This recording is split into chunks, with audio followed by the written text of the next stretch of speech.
You are stuck once you get in this, and there's no way out. And that's the problem with this. And you are not being mean by saying, no, we have to figure out some other way that you guys have a sustainable life.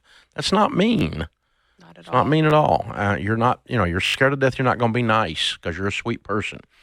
You can just smile and be kind and say no. And you don't need to have the meeting next month either. There's no reason to I leave don't these think poor so. people alone. You need to your husband needs to call his mother and say no. All right, guys. This caller thought that Dave Ramsey would side with them, but once the real financial situation comes out, everything gets a bit tense fast. Dave Ramsey wakes up this concerned caller with zero patience, making it the most brutal financial wake-up you'll ever see. Subscribe now to Death Disaster Daily for more financial chaos.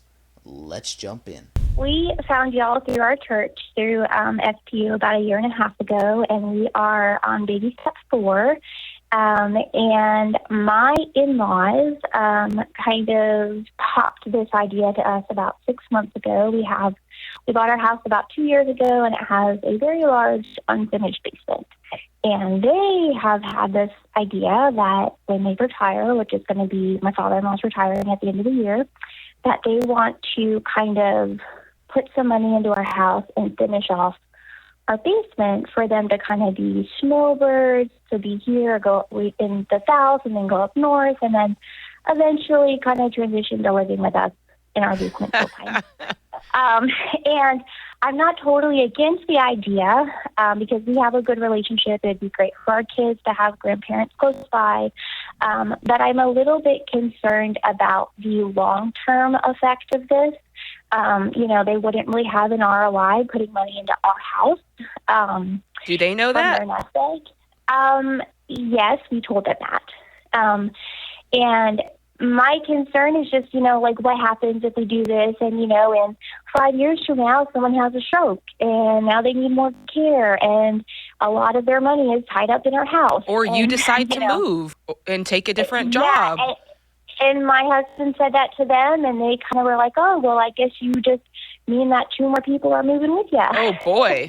Listen, there's a difference between having grandparents close and having them in the basement. That's a major difference. And I don't know, we want to be, I want to be a good steward of, what we've been given and, to help out how we can. It's more just the long term, we're 33 and we have. Listen, hey, I got to stop you. Kids. I got to stop you because you sound like someone who knows what they want to do, but you don't feel firm enough in it that you're talking yourself in circles about it. Yeah. You know this is not a good idea, but you're afraid you're not being nice. Mm-hmm. And you're classic Southern, bless your heart. Oh, bless your heart. So no, they don't need to move in there. That's a bad idea. And there's more downside than upside. I think so. Yeah, and I just found out too that they got an annuity, and I got George's book, and I heard that that is not good either, and so I'm concerned about their financial future and their money. Yeah, I would rather them use their money to buy a nice little condo in your area, and that's cheap enough that that they can use it and still snowbird, and they can still be around and babysit and see the grandkids, but they have their own life over there, and it's not tied into your home and your decisions. That's what we told them, and they said that they don't think they're going to have the money to move. But this is a snowbird. I'm not going to lie, that's kind of on them. They should have thought of that the previous decades that they had of time when they raised this caller. They had time. They probably just didn't use it properly. It's not their primary residence. Yeah, but they want it to be eventually. Right, but it's not today, which means they have a place somewhere where there's equity building, and he is retired from a job, so there should be some sort of retirement, some nest egg. I don't know how big or small. Well, bottom line is whether they've got the money or not doesn't determine whether this is a good idea. As a matter of fact, since they don't have the money, it further ensures that this is not a good idea. If I woke up in your shoes, I would say, Mom and Dad, we love you. We'd love to have you close, but not that close. Does your husband agree? Or is he fighting for the in-laws? No, he does. And I think my concern is, and we're actually seeing them next month to like really talk about this in more detail. And they like, I told my husband, like, if I find out, they have like $5 million in their next nest egg and $100 grand to drop in our basement, is it maybe a big deal? But no, Dave is right. The money side of this isn't the question. I don't care how much money they have. Mm-hmm. I don't care how responsible they are. This is a bad idea because it handcuffs you guys. The exit strategies on this, as you said, if something goes sideways and somebody needs help or whatever, you are stuck once you get in this, and there's no way out. And that's the problem with this. And you are not being mean by saying, no, we have to figure out some other way that you guys have a sustainable life. That's not mean. It's not mean at all. You're not, you're scared to death. You're not going to be nice because you're a sweet person. Yeah. You can just smile and be kind and say no. And you don't need to have the meeting next month either. There's no reason to leave these poor people alone. You need to your husband needs to call his mother and say no. Yeah, this is kind of weird how the husband doesn't seem to be partaking in literally calling Dave Ramsey himself about the situation, or maybe he has, or maybe he hasn't. Or maybe he's busy with his job. Who even knows at this point? But really, he should really say no. He should be the one saying no, if anything, not the wife. The man should be saying no. I mean, it's up to him, really. Since he's typically the breadwinner. I'm assuming so.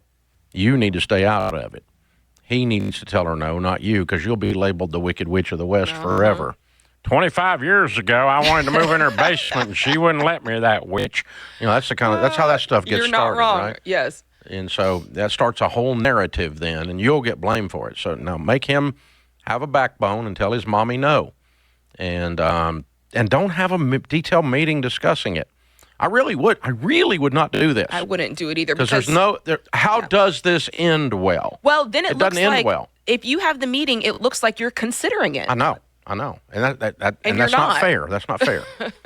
That's not fair at all. And so no, but if they do move in, I can't think of an exit strategy that works unless both of them died in their sleep. No, everything becomes. Other than that, I can't think of a good exit strategy here. No, and then everything becomes. And they need to do that in decision. time for you to move. Yeah, no, this is just no.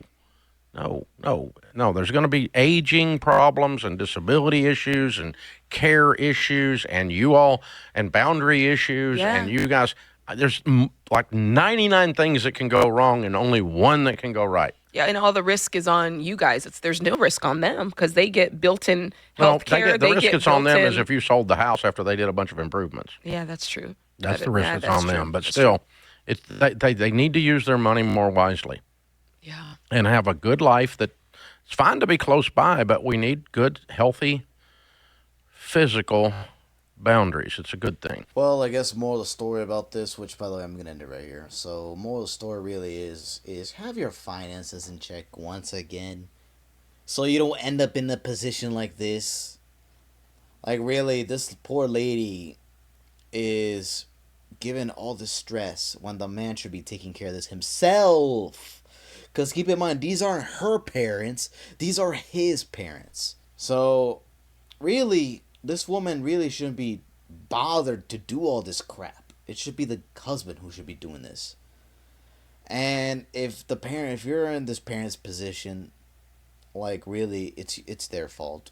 It's on them. They should have thought about saving up. They should have thought about like investing more, like be more financially responsible, and maybe not go out to eat like every Friday or whatnot. Really. It really depends. I don't know. I'm speculating. I'm just assuming. I'm not really sure what the issue was that led them to this position financially. But if it's being irresponsible, well, that's on them.